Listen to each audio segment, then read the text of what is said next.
Welcome, everybody, to the Monthly Movie Dispatch. Every month, we get together and discuss our favorite new movie we saw in the last month. We pick a new favorite and answer questions about it. What separates us from the other 100,000 other movie-related shows is that we're high school friends and been discussing movies for 10 years at least. We love talking film, and we'd be doing it even if no one was listening. I'm Nick Moffat, and I'm here today with Brandon Bowlby in New York City. How's it going? Sean Bowlby in Seattle, Washington. That's me. And Derek Whatchadeal in Everett, Washington. Hello. How you doing today, guys? What's happening? Doing good. Pretty good. Doing good. Ready to talk film? Yeah, man. We're midsummer now. July's coming up. I don't know about you guys, but June was kind of a weird month with movies. I felt it was kind of slow, but I'm really excited about July. But we're not here to talk about July. We're here to talk about June. The first thing we're going to do is talk about our summer movie wager update. You guys all know, if you've been listening to us, that we have a bet going on to see what the top 10 in order highest grossing movies of the summer are. And we're going to keep doing updates as the summer goes along. So real quick, going into the summer movie wager updates, there were a lot of disappointing sequels. That's kind of been the big running theme of the summer ever since Endgame came out and just destroyed everything. Every other movie that's supposed to be big has been kind of a letdown in terms of box office. I'm talking about Dark Phoenix, Men in Black completely flopped, Godzilla didn't do that great, The Secret Life of Pets made a decent amount of money, but not compared particularly. To the first. Nothing to write home about. Right. So I don't know. What do you guys think is going on?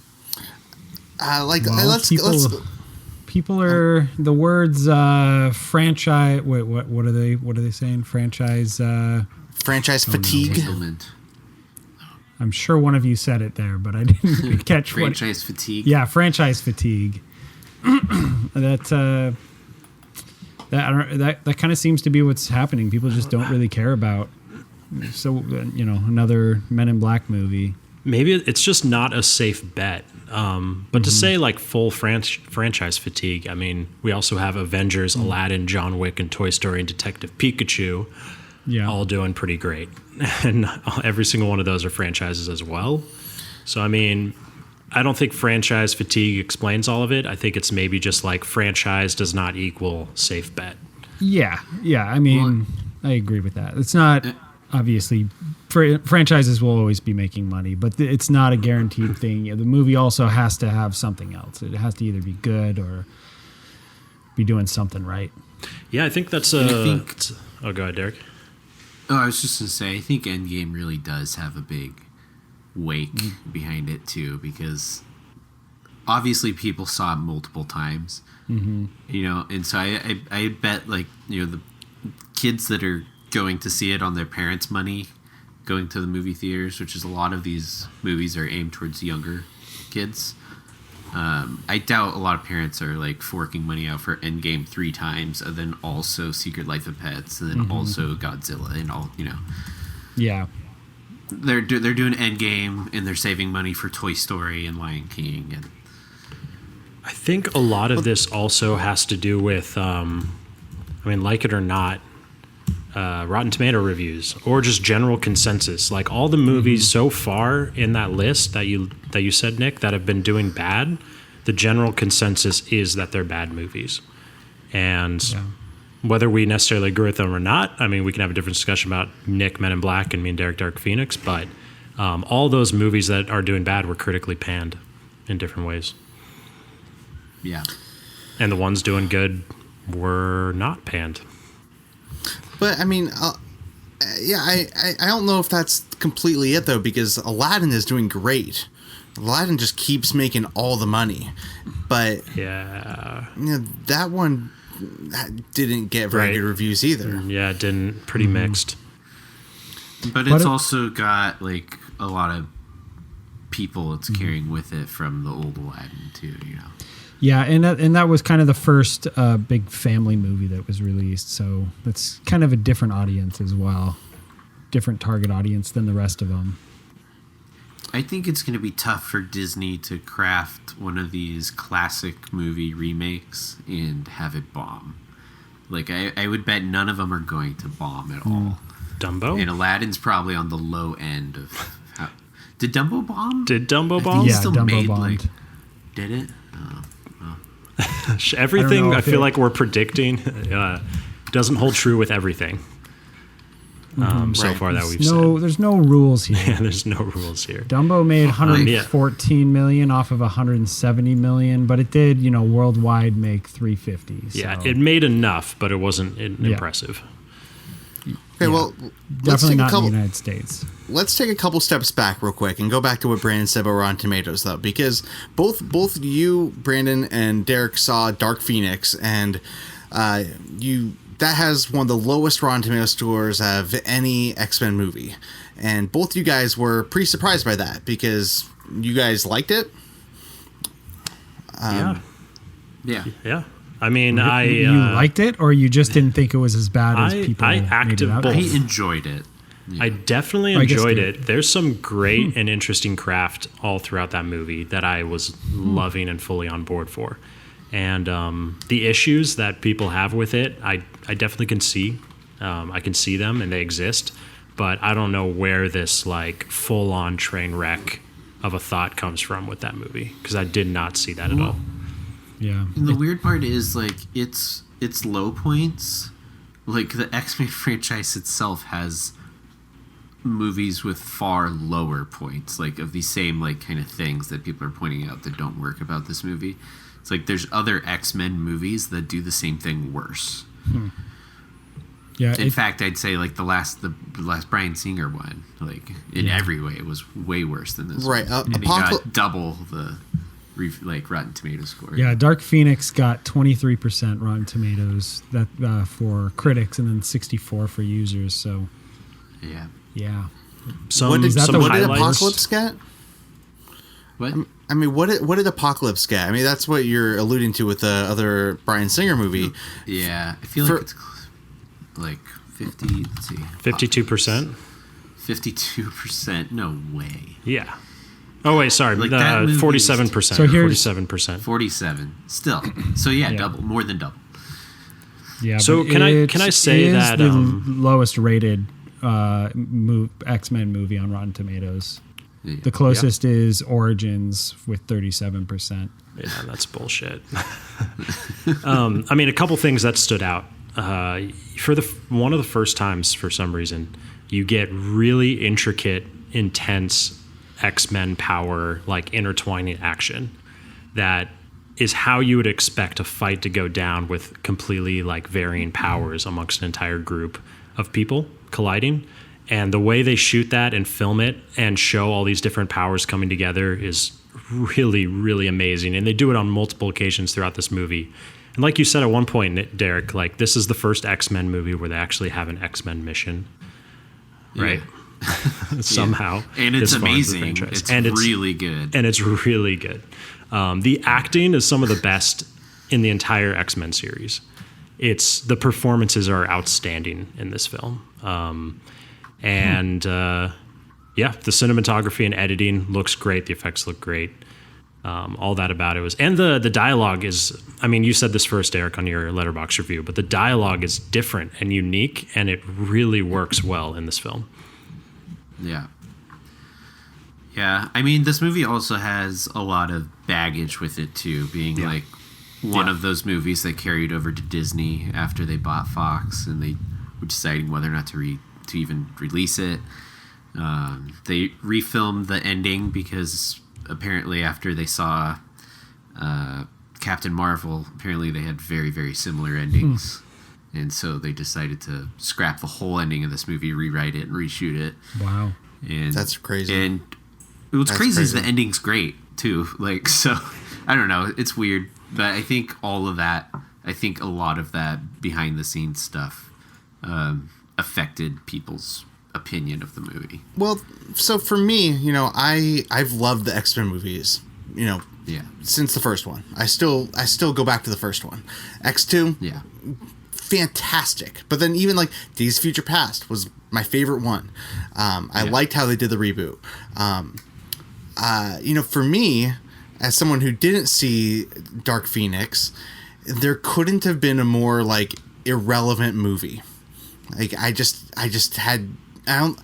it was partly because of how bad Apocalypse was, and like Apocalypse sucked away all of my interest in those series of characters, and it just didn't make sense to me how they were, spacing them out every 10 years, but the actors weren't growing, and it just, you knew that there wasn't going to be anything else. Like you knew that it was going to Disney. These characters were done, but the movie just had no buzz. Like Derek, when you saw it and you said it was actually pretty good, you were the first person that I ever heard say that. And I hadn't been hearing that it was a train wreck. No one cared, and including myself. And I mean, I feel kind of bad about it because I've loved X-Men for so long, and this is the final one of this whole long series.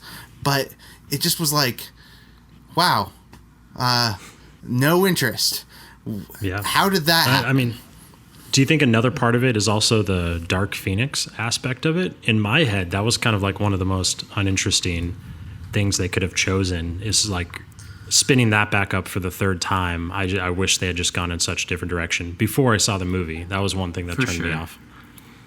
I think that probably fans of X-Men, I think that probably turned them off, because it's like, it's something you build up to. It's not something you just do this on the second movie that we've seen this character in, Yeah, it's like, hey guys, let's do another Joker movie.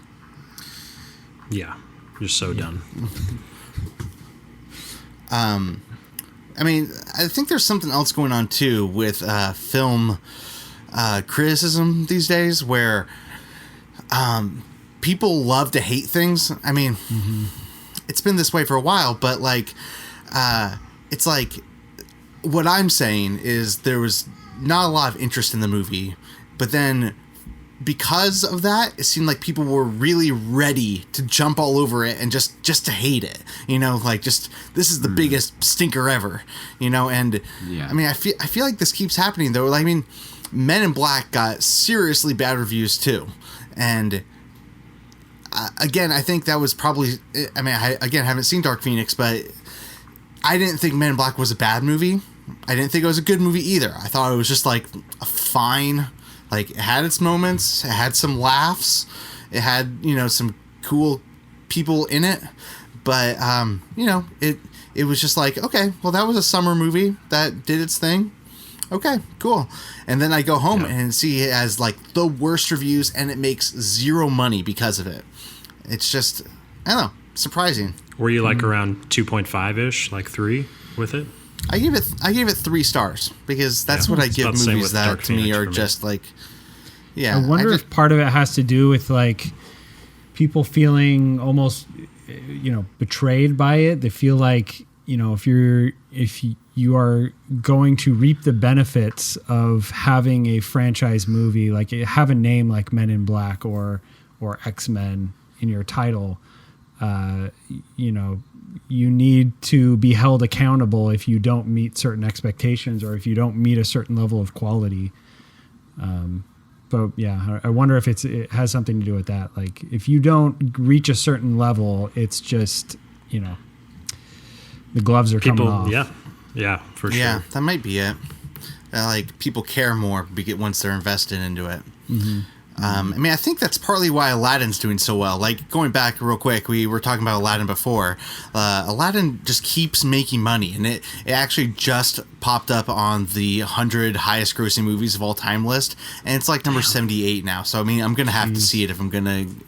I'm trying to get all 100. I have 5 left. Well, 6 left now with Aladdin. But, Brandon, I think you're the only one that saw it. And I don't think we need to really go too in depth on it, but I know you weren't a fan of it. Yeah, I kind of got drugged to go seeing it. Like I was planning on watching it, kind of like drugged? you, like dragged, drugged. Branded. Oh, okay. I got pulled. Phew. I got pulled to go see it. Thought you like Took a drink and then like passed out and woke up in Aladdin In Aladdin. theater. God, worst nightmare. Like kind of like you, Nick. I was planning on like renting it later, just like out of obligation to see what it was all about. But I did end up seeing it in theaters, and there was a lot of aspects of it that were cheap and cheesy and kind of embarrassing. And surprisingly to me, Will Smith was one of the better parts of the film. Like he definitely had a couple of the better scenes throughout the movie that were most enjoyable and entertaining. And which makes sense because it's Will Smith and he's got a ton of charisma and he's playing an amazing character in that film. I feel like I've been saying that a lot lately. Surprisingly, Will Smith is the best part of this movie. It's happened his like last 3-4 movies. Right. I've seen. Well, he's Will Smith. Suicide Squad. But yeah, it was a weird high budget movie that didn't come off that way. All right, so Aladdin, though, is a movie that I think, in general, people were apprehensive about. Even though, like, I mean, I think, you know, because Will Smith looked weird as a genie and it just kind of...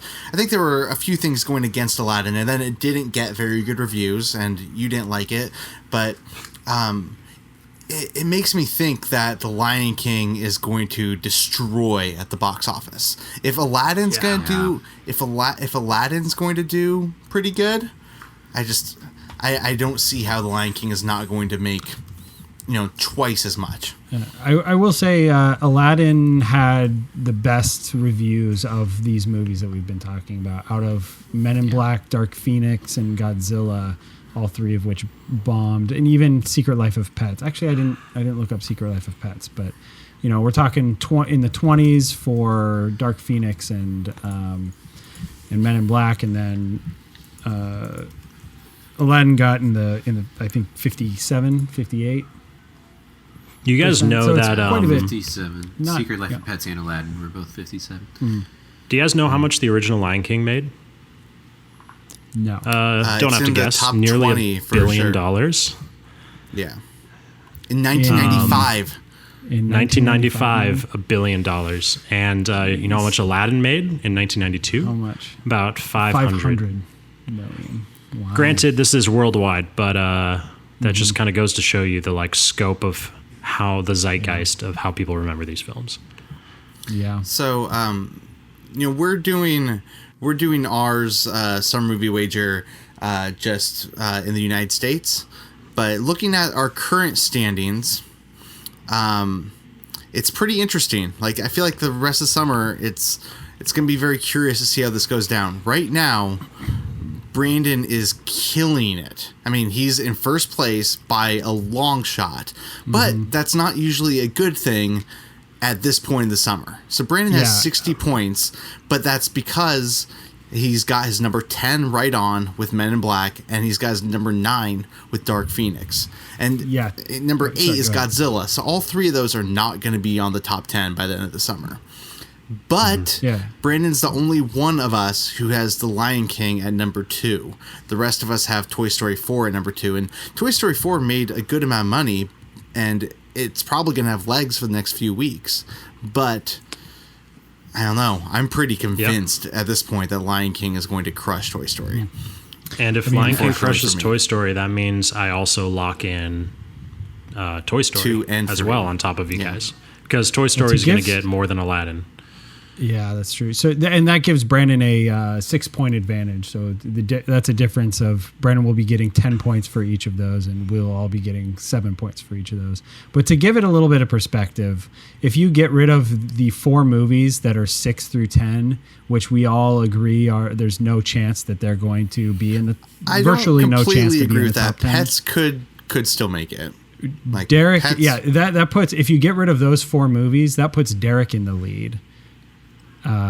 With, you know, by I think at least 4 or 5 points. It's hard to kind of tell. Because he guessed Detective Pikachu pretty well. Well, I mean, just if this kind of distribution list means anything to us, Derek is in the lead if you get rid of those 4 movies that we all know aren't going to make the top 10. Right. So what else might pop on here? Nick? There's four big movies that we need to pay attention to for the rest of the summer. And there's always, at this point, there's room for something else to come in and sneak in. Like, there's certainly room for a Crazy Rich Asians or something to sneak in. But at this point, the four big movies are Lion King, Spider-Man Far From Home, Hobbs and Shaw, and Quentin Tarantino's Once Upon a Time in America. So Hollywood. America is the Western. So, Interesting. Yeah, so those are the four. Which I guess that is Once Upon a Time in Hollywood is kind of the one that could go either way. Will Spider-Man make more than Aladdin? I think it's be right around there. It's going to be close. Going to underperform. Yeah.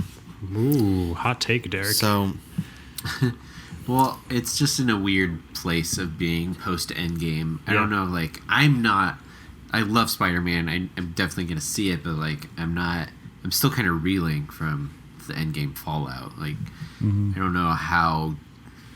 I don't know. It'll be interesting to see what people do. And the trailer doesn't look nearly as good as like the Homecoming, and it doesn't really feel nearly as exciting as Endgame. Not that any movie could be, but right. I don't know. I think they're trying to position it as like this is the cool down movie. Yeah. Like I think they're intentionally doing that. They're gonna they're not be dealing with the repercussions. It's like an HBO episode 10. Spider-Man's Right, going to it's make a lot of money. You know, it'll well, and we'll talk about it next. We'll talk about it probably next month, unless all four of us hate it. But I'm sure one of us will pick it next month. So, anyway, that's our. I think we should move on to another segment. That was our summer movie wager recap. So, it's a pretty fun way to track what's happening with movies over the summer. So, but. The thing about the summer movie wager is that we only talk about the movies that are making a bunch of money or are expected to make a bunch of money. There's also usually a bunch of smaller movies that are more acclaimed than the big summer blockbusters, which leads us into Sean's movie choice for the month of June. Sean, do you want to introduce your movie? Yeah, I sure do. I picked the movie Booksmart. So Booksmart is a movie directed by Olivia Wilde, starring Emily Halpern and Sarah Haskins. The IMDb summary is on the eve of their high school graduation. Did I butcher that? No, you're doing good. Oh, sorry. I mean, on the eve of their high school graduation, two academic superstars and best friends realized they should have spent less time. They should have worked less and played more. Determined not to fall short of their peers, the girls try to cram 4 years of fun into one night. I just really enjoyed this movie. The movie at its core is a really great, fun and funny, absolutely hilarious, very adventurous coming-of-age high school comedy. Sounds right up Derek's alley. Yeah, this is such a Derek movie. Yeah, but it feels like such a great blend of kind of a Judd Apatow movie and a John Hughes comedy. In that, like, it has a lot of the humor comes from its like drug use and sex, but it has a lot of the themes and characterizations as like a John Hughes movie. Like one thing that stands out to me from 16 Candles, which we kind of grew up with, is how many easily recognizable and identifiable different characters there are in that movie. That are just so unique and they're just kind of background characters, but they really provide a great kind of vibrancy and complexity that shows that the world kind of goes beyond what the movie is showing us.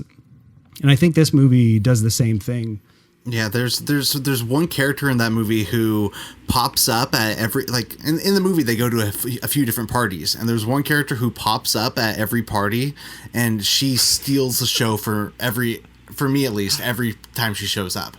It's just like, oh wow, she's here too. Amazing. You know? Yeah, that was a great reoccurring gag. That was one of the best in the movie for sure. Yeah, and there's like, I think that's also kind of one of the themes of the movie is really looking at all the characters that surround us and not just seeing them as these one-dimensional characters or you know, characters that come in and out of our own lives, but they're people that have their own problems and they have their own complexities and you know, seeing them the way that they want that we wish they would see us. And I really think it does a great job of kind of adding to the genre, adding a new kind of perspective on the coming of age movie and a new kind of way for that people come of age and learn more about the world and grow as people. So yeah, I thought it was also had some really great little character moments. One that really stood out to me was when one of the characters was being very self-deprecating and kind of hard on herself. The other one is just kind of like, no, fuck you. That's my best friend you're talking about. Don't you ever say that about that person. And like it did such a great job of showing the chemistry between these two characters and showing really what they meant to each other. And it was just so funny. The movie was so hilarious. I just nonstop laughing. Yeah, I mean, I thought the concept was pretty brilliant, honestly. I thought the whole idea that these people have been working so hard throughout high school, like not partying. I mean, they're fun people, but they're studying because they're trying to get into the good colleges, and then they realize that all the other dipshits got into the same colleges, like so they have to go out and party. Like that to me is like that's gold right there. Like that's a great concept. Sure. But there were I'm totally with you. There were so many teeny moments in that movie that just had me laughing so hard. Like there was one that I've been quoting a bunch where one of the girls goes, "Oh yeah, Nick's throwing a party tonight," and the other girl goes, "Oh, he would. He's so fucking stupid." like I don't know why that's so funny, but like just throwing a party because he's stupid. But yeah. Did you guys see that Portlandia skit about the new hunks that are taking over with the No. Okay, it's the same concept, and it's pretty brilliant. Like it's kind of like a new trend where like being smart and like well groomed and hot is really coming back in style. And Portlandia has a great commentary skit on it. Anyways, like I thought that was one of the funniest scenes in the movie is when she's finding that out in the bathroom for the first time. Yeah. For sure. And like it's kind of spoiled in the trailer a little bit, but like I was on the edge of my seat when they were throwing that back in her like rude ass face. But the part that's not in the trailer is her running out into the hall and just grabbing people and going, "What college are you going to?" Yeah, so great. Yeah. She's really funny. Yeah, such great performances. Like that main character. What's her name? Is it Emily Halpern? Is that her? Oh no. Why is there no picture on Which her? one? She's in Lady Bird? Yeah, the one who's in Lady Bird. Okay. Yeah, she was really good in Lady Bird as well, and she was so good in this movie. Both of the main characters were really good in this movie. And it was like it was really cleverly directed too. There's some great little moments. Hey, Derek, did you have a question? Kind of. I just put on there. I was just curious how Olivia Wilde did as a director.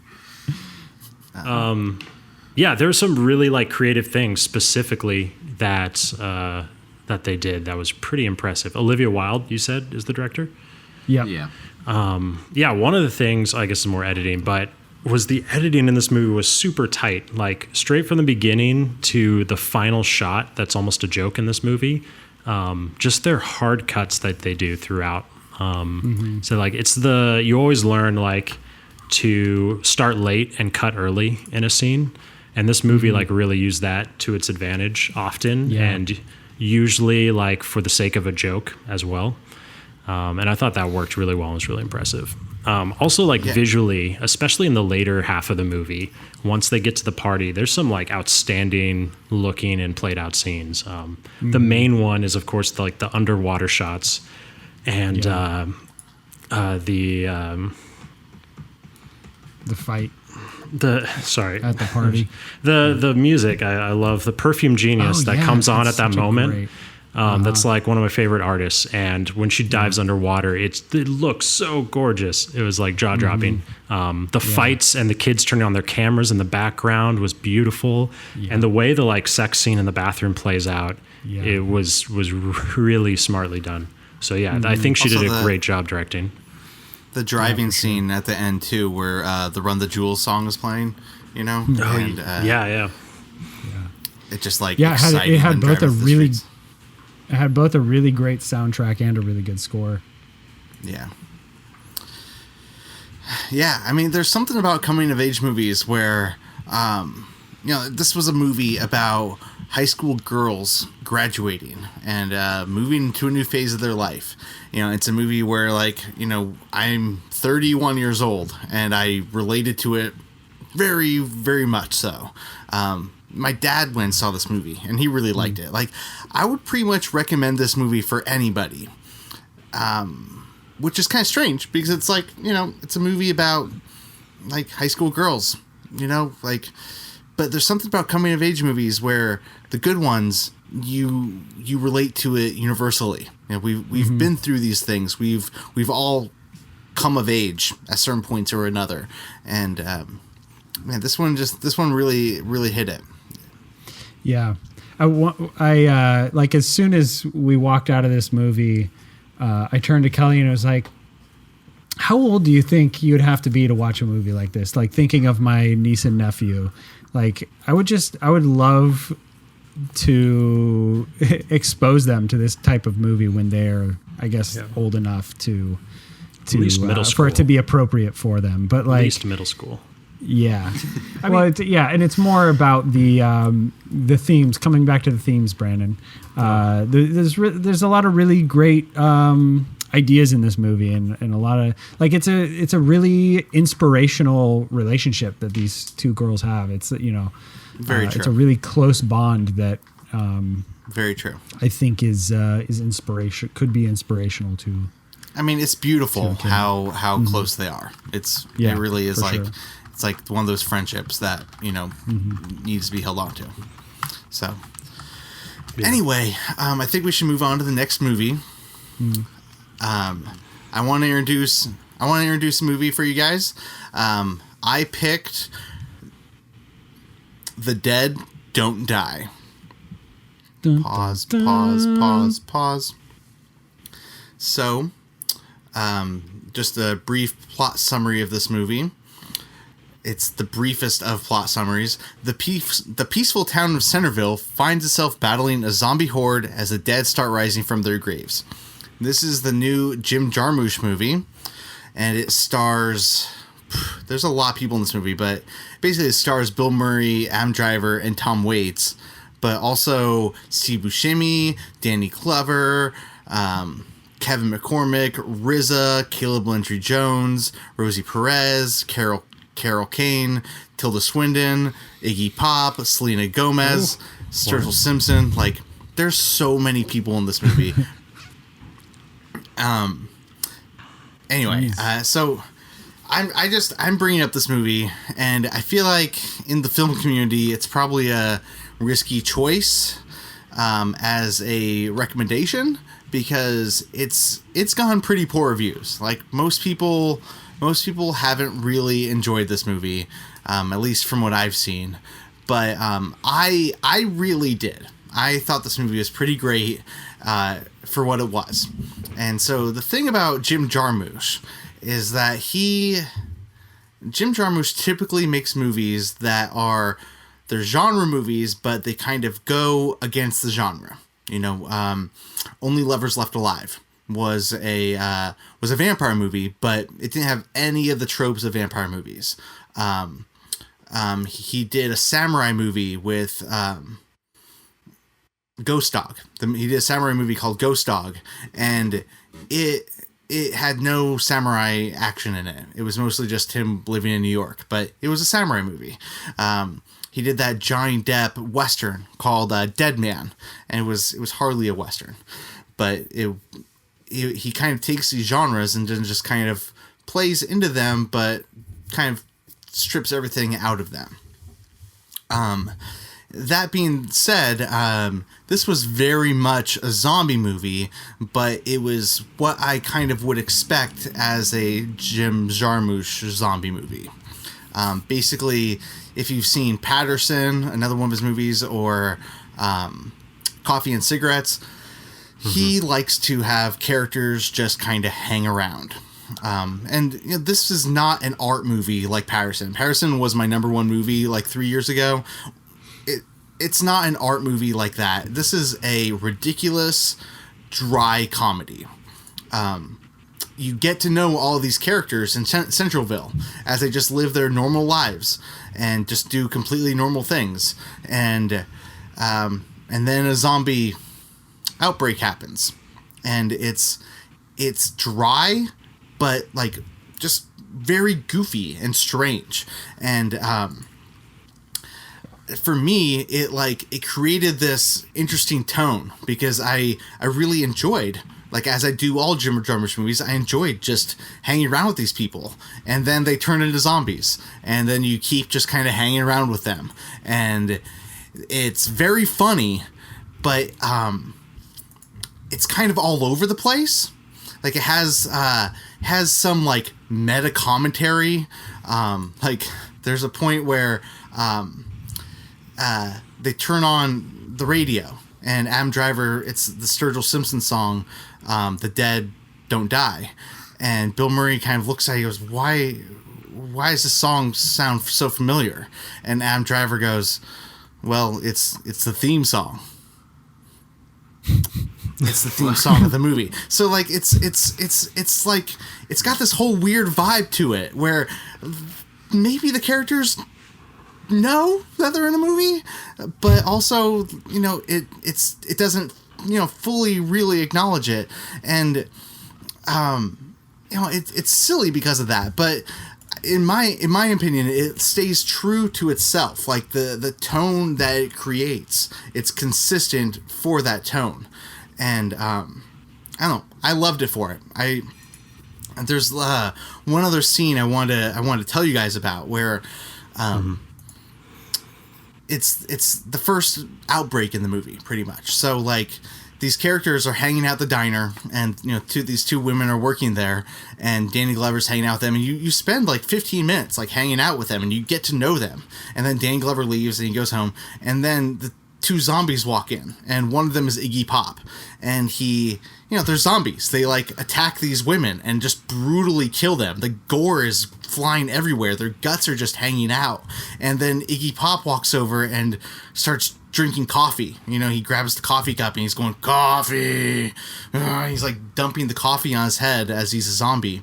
And then, then the scene ends, and the next day the cops show up, and Bill Murray's the sheriff, and he walks inside and he sees the bodies laying there, and he's like, he just walks right out, and he's like so shocked that something like this would happen.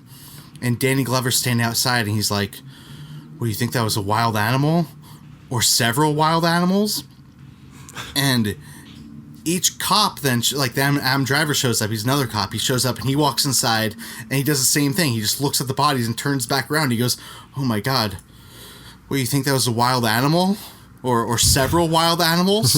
And they all kind of repeat the same exchange, and it's so funny. But I mean, it also kind of shows how like kind of horrifying, a zombie attack would be.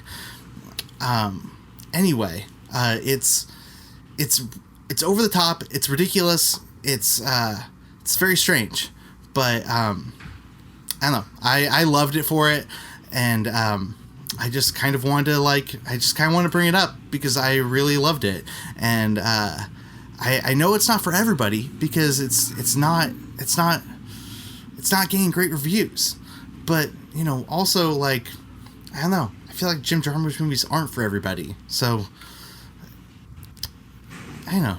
So I don't know. That's the Dead Don't Die. In that last or that scene you were just talking about, like back to the point where you said it's a pretty meta. It's a pretty meta movie. Like Adam Driver, at least in the trailer, Adam Driver says like, "What do I think it is? I think it was zombies." Everyone's like, "What?" Yeah, and Bill Murray's like, "What are you talking about?" It's like, "No, I think those are zombies. Like, I think we're in the middle of a zombie attack." And yeah, I'm pretty sad I missed this movie. I really liked Patterson a lot. And definitely Only Lovers Left Alive is just one of the best. The thing is, it's not, I just have to say though, real quick, it's not like either of those movies. It's not. But I respect the hell out of him, and I'm excited to check out his newest film. I will be renting this for sure. But you kind of just alluded to it, but I didn't expect this from him, but I heard this movie has a ton of gore in it, even though it's more on the comedic side. And how brutal was it? Did he use that as art? Yeah, I actually recently read a interview with the makeup artist, and I feel like for me personally, it didn't exceed most zombie movies. I mean, I feel like if you're making a zombie movie, you have to really focus on the gore, and you have to have some really good shots of guts and blood, and you have to make the zombies look believable if you're going to make them, and it succeeded in all those fronts. It wasn't necessarily one of the best. It wasn't over the gore wasn't over the top. Like, it wasn't like Dead Alive where there's more blood than possibly. But what I enjoyed about it was that you got to meet all these characters, and then just a little bit later you would see them as zombies. It's like, there's RZA, selling comic books, and then like an hour later he's just kind of walking around the streets as a zombie. Sturgill Simpson, actually, funny enough, he's like singing this, he has a theme song in the movie, and then you see him as a zombie dragging a guitar on the ground. It's like, and that's all very believable, like with the makeup and stuff. So, as someone who's never seen a Jim Jarmusch movie, where does this land on like a way into Jim Jarmusch? Is this like a good starting point? This is probably the movie I've come closest to seeing of his. Yeah. Or would you recommend starting somewhere else? Yeah. Personally, with Jim Jarmusch, I would recommend first watching the scene from Coffee and Cigarettes with Iggy Pop and Tom Waits sitting there drinking coffee and smoking cigarettes. Like, I would go on YouTube right now and I would watch just that scene as the intro to Jim Jarmusch, because that scene for me is like, that's quintessential. That's kind of what he's all about. I think Patterson is definitely my favorite one of his movies, and I think Only Lovers Left Alive might be his best movie, but both of those are like art movies. I was mentioning earlier how he does these things where he like flips the genre. Like Down by Law is another big one of his. That was one of his first movies. Maybe it was his first, but it's about a prison break. But then the prison break happens off screen, and it's more about them hanging out in the prison than what they do when they get out of prison. So, he's a different kind of filmmaker. But and Derek, you haven't seen Nick's #1 best film of 2016. What's the matter with you? No. God, you should. It's so good. It's such a beautiful, quiet little movie. Anyway, so that's The Dead Don't Die. I would recommend it if you're into something different, but don't be expecting something ordinary. So, Brandon and Derek, you guys have the same movie for your choice.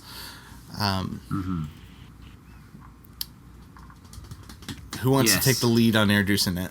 And that movie is... That movie is... Toy Story 4. Okay, so the IMDb plot summary of this movie is: when a new toy called Forky joins Woody and the gang, a road trip alongside old and new friends reveals how big the world can be for a toy. So I loved this movie a lot. This is actually, I think it's like right up there. It might be my favorite Toy Story movie. Ooh. It's really different than the other ones. I feel like the other ones intentionally, the first one's kind of its own thing because it kind of invented this Pixar, whole Pixar thing. Yeah, like this genre of filmmaking, which is like these computer generated cartoons.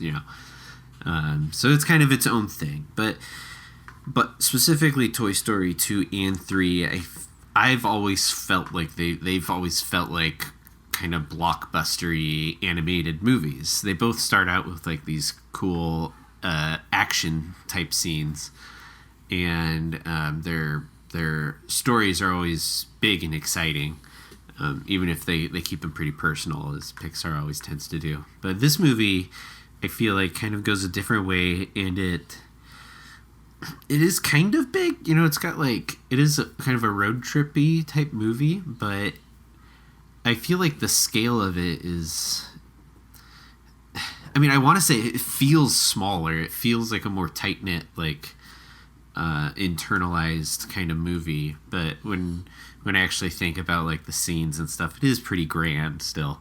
But I don't know. What I really liked about it is I felt like it dove deeper into the characters, especially Woody.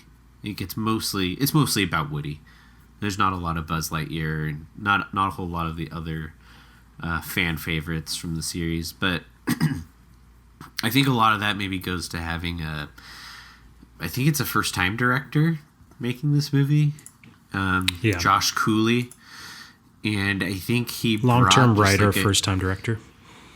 Yeah, he's, the Pixar gang, they all have their hands in every movie, but I think just having that lead on it maybe brought just kind of a different tone to it. It feels different to me, and it feels a little more personal. Like it's a little more of us experiencing what Woody definitely goes through mentally. Like the first movie is all about Woody and how he reacts to Buzz coming into his life and disrupting everything, and it definitely does get back to Woody in this movie and what it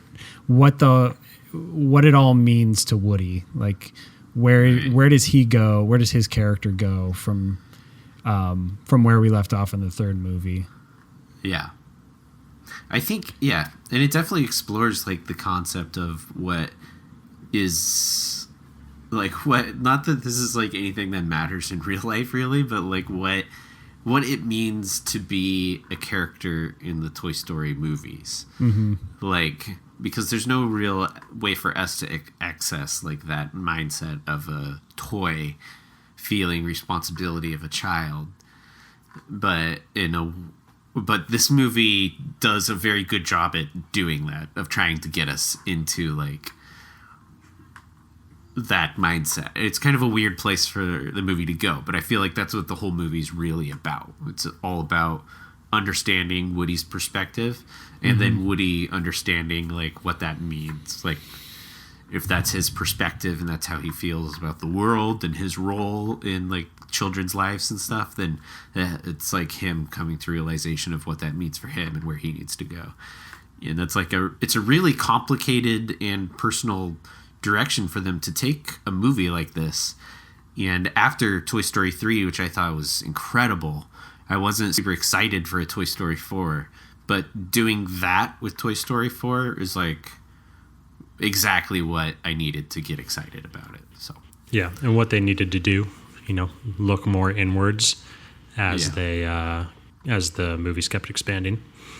But I think one thing that really needs to be said is the animation and what Pixar's doing with the like world they're crafting is getting so intense and so graphically complex. I know the obvious one I've heard people talk about is that cat in the movie. Like, oh my God, it is so fucking cat. Like, there was a split second I thought that was live action. Yeah, it's so photoreal. And I think people are saying that because, Pixar for a while has purposefully toned down the like human animation, like the human models of the characters. So it looks more cartoony. So you're not like seeing some weird uncanny valley that like makes you uncomfortable. You're seeing like something that reminds you of hand animation. But for all their environments and their scenes and that damn cat, they went all the way. And so people were just like, we're like, oh my God, this cat in this movie is like 100% real. Also, there was the moment at the very end when they're doing the wide shot, like pulling back, and you see this carnival. For a second, like I was glad that this crossed my mind, but I like closed my eyes and then reopened them to try to just look at the scene as fresh as possible, and to just like see the trees and the sunset and the rides. And when I opened my eyes for a split second, I was just like looking at a real shot. Now that the toys were like in the distance, I couldn't see the toys or the humans or anything. It was just the setting that they had designed. Pixar is like off the hook, getting amazing. I think I got that feeling right. It like one of the first shots of the movie is the RC car in the water. Oh yeah, the water looks so good. Holy crap! How? Yeah. And I was just Right, thinking in the about Toy rain. Story 1. Yeah, and I'm like, good lord, like how? I'm watching a cartoon. I know for sure. I'm watching an animated like RC car. I can see his RC eyes car blinking. with eyes. But like this is real. This is absolutely like it's nuts. It's crazy how good it looks. Yeah, this movie it's also really fun, like blast of an adventure. For some reason, I really, because it was probably so recent, but I liked Finding Dory more than most people. Like I didn't think it was like super in depth, but I thought it had just like such a blast of a ride going all the way through it. And this adventure, also that Woody goes on, is really, really fun from start to finish. And I especially really liked the horror aspects of the movie. That was a cool turn. The horror, is that what you said? Yeah, the horror genre theme that they do in the movie is really fun. I know they've done it before with like Sid terrifying. And stuff, but And the baby. yeah. But like just as an dolls are example, the main kind of villain doll, the way, so she's like one of those dolls where when you lay her on her back, her eyes close, right? They're kind of on a hinge. But throughout the movie, anytime she moves or like anytime she blinks or does anything, her eyes, like you can tell that they're kind of on a hinge and they're like kind of move. I didn't notice. So like she'll move a little bit and her eyes will kind of rock back and forth and move, and it was so creepy. It was so good. Well, honestly, and Such a great little touch to that character. The thrilling part of that, like just when they start to insinuate, like you kind of start to piece together where she's going with like the questions he's asking. Like for sure, there's just there was a moment where like my heart kind of dropped. I was like, oh, like that's like I guess is like horror kind of scary as you could probably go with Toy Story. Like what she's insinuating she wants dolls. to do. Body horror. Like without slasher. spoiling anything for Nick, but it's the first one had toy body horror with yeah, Sid. that's true. Oh, Yeah, it definitely did. Sid and The stuff. third for one, sure. oh wait, which Absolutely. one? I guess the third one had like torture scenes with the kids beat him, God, destroying. why does the Toy toys. Story keep doing this? Yeah. All right, I think so it's the like collision of like concepts that I think it just this Works. This franchise lends itself to that. Like you're just inviting the opposite as far away from this thing. I've been thinking about Toy Story a lot since I saw this movie. It's just so impressive to me, the things that the franchise comes up with to consistently find really interesting themes to explore and really expanding this world really pushing the boundaries of the premise of that the movie is set up. It's just a movie about toys that talk and think. And they've found such clever ways to relate that to humanity and what drives people and where we find purpose and how we deal with our own mortality. I mean, literally, I'm talking about a movie for kids about talking toys, and it's making me think about death and like what that means to how I live my life.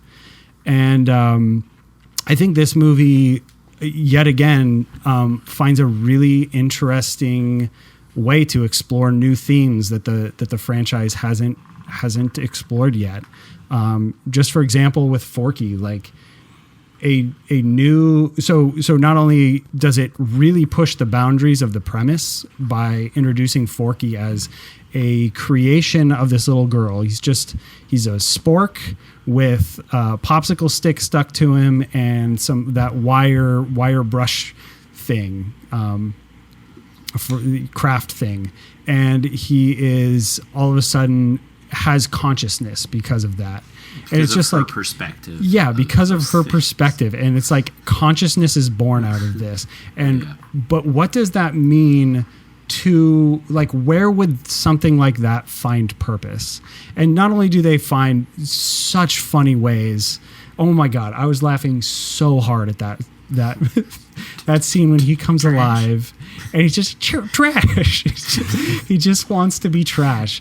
But like him discovering purpose in his life, it just like it's kind of mind blowing to me how they have been able to find such interesting themes out of such a almost, adolescent premise, like such a childish premise.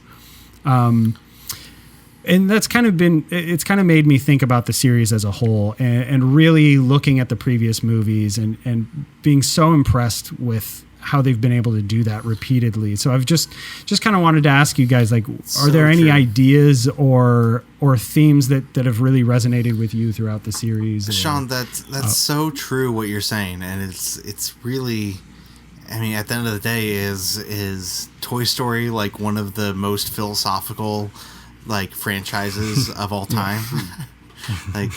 like you're totally right. I mean, the first one starts off with like it's a pretty simple human sort of like dynamic of like what happens when you get replaced by someone.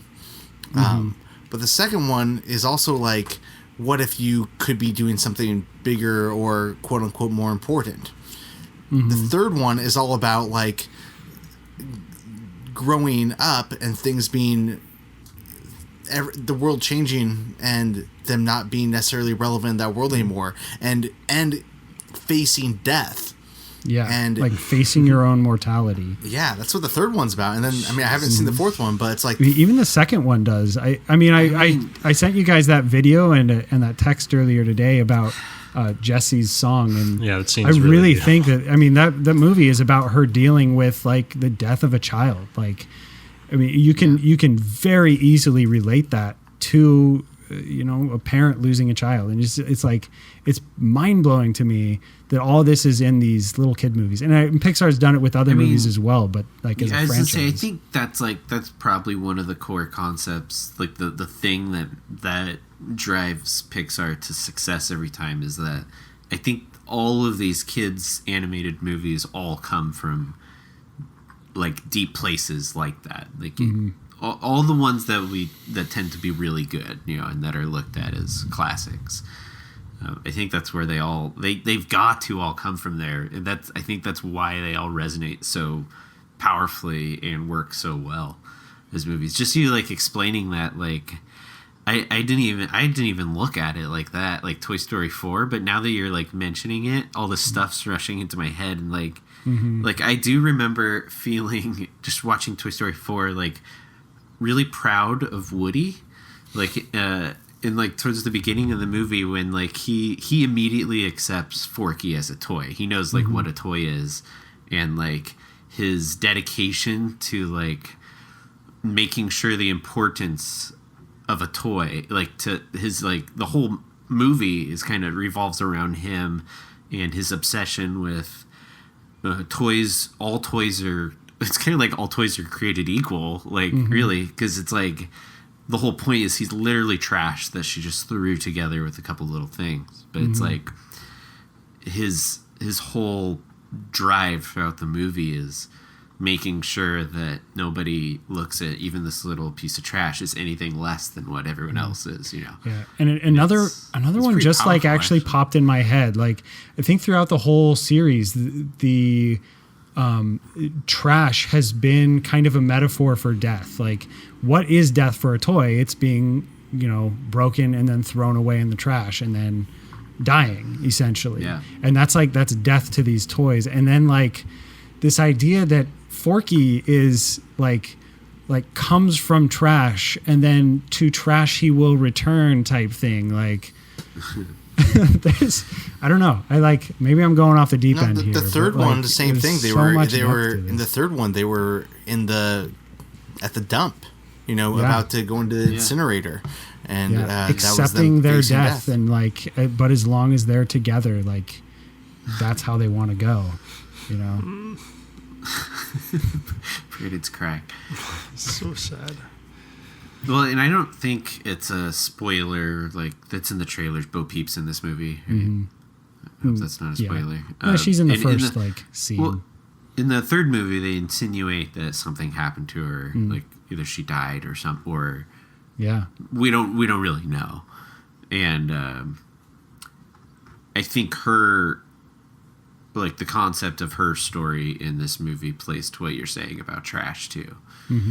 I don't want to get too far into like spoilery stuff for Nick, but yeah, I think everything you guys are saying makes a lot of sense, and that's really cool to see how deep these movies go.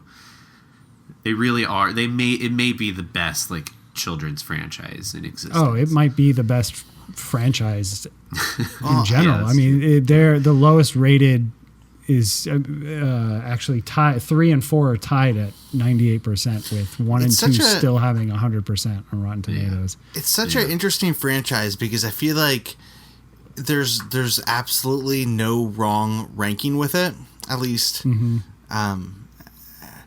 Because you could look at it that each one of them gets better or at least more interesting. But the first one is still such a tight, perfect movie. Like, I think for me personally, on my Pixar rankings, I have Toy Story number 1, the first one. But, I mean, like, 2 and 3 are, like, 2 could be one of those sequels that's in some ways better than the first. And the third one is, you know, it's the capper of a trilogy that ends on such a perfect way. And, I mean, I feel like I have to ask it because I haven't seen it, and even though you guys have you've already answered this question, but you know the big question when they first announced that there was going to be a Toy Story 4 was why, you know, because the third one ended on such a beautiful, all enclosing sort of way where the world is changing around these characters, and how are they staying relevant? And then they stay relevant, but it's kind of like, hey, life goes on, life continues, but it's a capper. You know, you know, my like question is like, trilogy. The end of a perfect trilogy. So why make a fourth one on top of that? But it sounds like it was worth it. So I have a little hot take on that, which I seem to be doing every month now. But for me, very personally, I do feel that there were some diminishing returns brought on by the fact that this was a fourth movie that they didn't overcome. Granted, you guys gave it perfect scores. I loved the movie, but gave it 4 stars.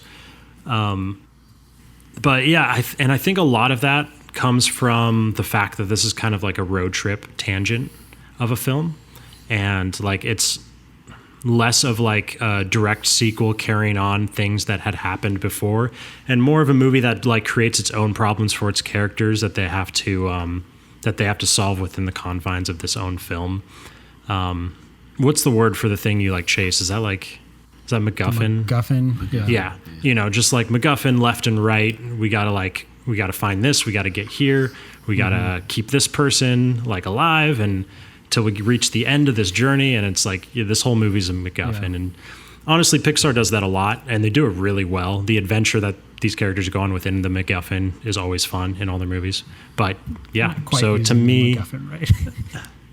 sorry, I'm getting a little actually out of control with the MacGuffin. I actually agree. Forky did kind of end up being the MacGuffin. Yeah, towards the end, like he had a really great opening, and like there's so much to look into with Forky and early on in the movie, but at some point he just kind of got taken, and then he was the MacGuffin of the movie. He was just the thing that they were after. So yeah. And so to me, I felt like this, especially compared to some of the new incredible Pixar movies that blew me away, like Coco and Inside Out. I felt like this one was a little bit more just chasing things around in circles and not really landing like moments of visual animated masterfulness like I saw all over Coco. But it's a great adventure. But that's just my slight hot take. Also, you don't like themes. I don't like themes. So all these things, how they editing. relate to us in the real world is a little bit exhausting. Brennan will talk your ear off about editing, but themes he's not so much into. Right. So there you go. For me, Yeah, I think this movie, I think it was worth it to get the extra insight into Woody, and I think that actually ended up making it a better ending to the series for me because it had more closure, I think, than the third one did. The third one kind of ended because they told us it was the ending. It wasn't necessarily that everything was wrapped up nicely in a bow. And I think this movie does that more. And then it also, like, kind of breaks it open where I kind of have a feeling they're probably going to make a Toy Story 5 now. Right. I So think you're Pixar kinda has saying said that- that they aren't. So you're kind of saying the third one, plot-wise, it ended like because as a capper, but You're right. character-wise, there was still a lot more to tell, and that's what the fourth one is. Yeah, I agree with Derek on that. I see what he means. Interesting. But at the same time, it ends his character, like you said, but almost opens it up for like another as many movies as they want. Yeah, exactly. It redefines like, well, doesn't it? I don't know. Yeah, no, that's a right statement. It redefines the series, The franchise, and the franchise in a new way to go forward. Yeah. Well, I'm excited. So Yeah.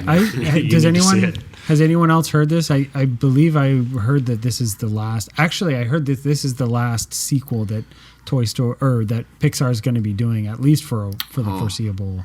That would be so cool. Yeah, on their schedule, there's no more. They usually have like 3 movies listed out, and there's no more sequels listed. Yeah. They have 2 movies announced right now, I think. And neither are sequels. Yeah. Yeah. And I think they're planning on never doing another Toy Story movie. Who knows That'd what the be future fine. will hold. I mean, it ends it well. It's just Yeah. like knowing Disney, it feels like they're going to squeeze more out of it. But yeah. The nice thing is, well, hopefully they just don't. If they touch it, they just wait like 10 years or something. Yeah. Which I guess that's what they've done so far. Yeah, exactly. I mean, you guys start wondering though if Tom Hanks and Tim Allen are going to want to come back at some point. In 10 years, how old are those guys going to be? They're both in their 60s already, I think, right? So. And like Annie Potts, I don't know what Bo Peep does in this movie, but Yeah. Maybe it would be like more of a reboot, like new set of toys or. Well, that's what. Yeah. The other thing is to say, have you guys looked at the cast of this movie? Holy shit! It goes so deep with just like it. Like pretty well known actors. Like you can scroll all the way down to where IMDb stops. Yeah. Key and Peele like were it still so has good. like Flea and Patricia Arquette and Bill Hader down at the bottom of the list. Wow. Yeah, It's shout out to crazy. Key and Peele too. Key and From Peele. the trailers, I wasn't like they didn't really, what they were doing wasn't really. I didn't find that funny, but they were so funny in this movie. I was laughing so freaking hard at their plans, like their Yeah. like I don't know what you call those vignettes of like what their ideas of. It's just so freaking funny. Yeah. Yeah. Oh my god! And Forky, you guys, I don't think I've laughed that hard in a movie so far this year, at least, or it's been a while. That was so so funny. We just wanted to go back to the trash. Trash. Yeah, it was good. Good stuff. Cool. Yep. Well, I think that kind of brings it to the end of the episode, guys. So, unless you guys have any final thoughts, Go see 'em. Any movies you're looking forward to next month? I'm really looking forward to Midsummer. Oh, Midsummer looks great. Midsummer. Spider-Man. Not looking forward to Lion King. Lion King is going to wipe the floor with all these other movies. I'm so excited for Lion King. I don't know when we're going to record next month, but Once Upon a Time in Hollywood comes out at the end of the month, so I don't know if we'll be recording before or after that, but that's a big one for me. It's going to be a busy. Yeah. I'm excited. I'm going to try seeing Annabelle Comes Home this weekend. Oh, nice. Finish out the Annabelle trilogy. Annabelle. I know you guys are all big fans of. Yeah. Annabelle the Cannibal. Yeah. But, yeah, I mean, I'm getting married in a couple weeks, though, so... And Yeah. Congratulations, Nick. thanks. Nick. But yeah, so it's hard to see in movies when you're planning a wedding, though, too. So For sure. weekends are busy. But anyway, so anyway, I'm excited to talk to you guys next month about movies. So anything you guys want to add? No. Okay, No, that's it. Cool. No. Well, thanks everybody for listening, and enjoy watching some movies. Ta-ta. Bye. Goodbye. Bye.